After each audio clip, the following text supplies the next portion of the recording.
मुजफ्फरनगर दंगों का शिकार हुए परिवारों के जख्म अभी पूरी तरह भर भी नहीं पाए हैं कि यूपी में एक बार फिर वोटों की खेती शुरू हो गई है। इस बार सियासत का बहाना बना है यूपी सरकार का वो आदेश जिसमें मुस्लिम नेताओं के खिलाफ मुकदमा वापसी की बात कही गई है। बीजेपी ने जहां इस फैसले को तुष्टीकरण बताते हुए एसपी सरकार पर हमला बोल दिया है, तो वहीं एसपी यह दिखाने में जुट गई है कि मुस्लिमों का उससे बड़ा रहनुमा और कोई नहीं। शय और मात के इस खेल से कांग्रेस और बीएसपी हैरान है।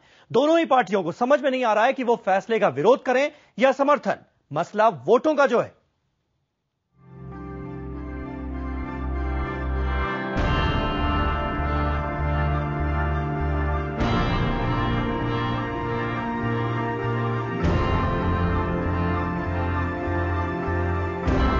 मुजफ्फरनगर दंगा न रोक पाने और राहत शिविरों में ठंड से होती मौतों की वजह से जहां उत्तर प्रदेश की एसपी सरकार आलोचना के निशाने पर है, दूसरी तरफ दंगों के आरोपियों से मुकदमे वापस लेने की उसकी कोशिशों पर भी सियासी घमासान शुरू हो गया है। दरअसल एक हालिया आदेश में अखिलेश सरकार ने उन मुस्लिम नेताओं से मुकदमे वापस लेने का इरादा जताया था जिन पर भड़काऊ भाषण देकर दंगे भड़काने का आरोप है। बीजेपी ने इस कोशिश को अल्पसंख्यकों का तुष्टीकरण करार दिया है। हालांकि भड़काऊ भाषण देने के आरोपी उनके 2 विधेयकों पर से रासुका हटाने के हाईकोर्ट के फैसले के खिलाफ अब तक उत्तर प्रदेश सरकार ने सुप्रीम कोर्ट में अपील नहीं की है। समाजवादी पार्टी का जो चरित्र है, जो नीति है मुस्लिम तुष्टीकरण की, और इसी नाते से आज वहां का दंगा रुक नहीं रहा है। दंगा कोई क्यों न सही, मजहब के आधार पर कोई भेदभाव नहीं करना चाहिए।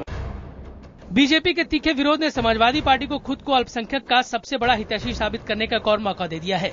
समाजवादी पार्टी दंगों के आरोपियों को माफी देने को लेकर ज्यादा ही उत्साह में नजर आ रही है। उसने मुस्लिम नेताओं के खिलाफ दर्ज मामलों को वापस लेने के कदम को सही फैसला करार दिया है।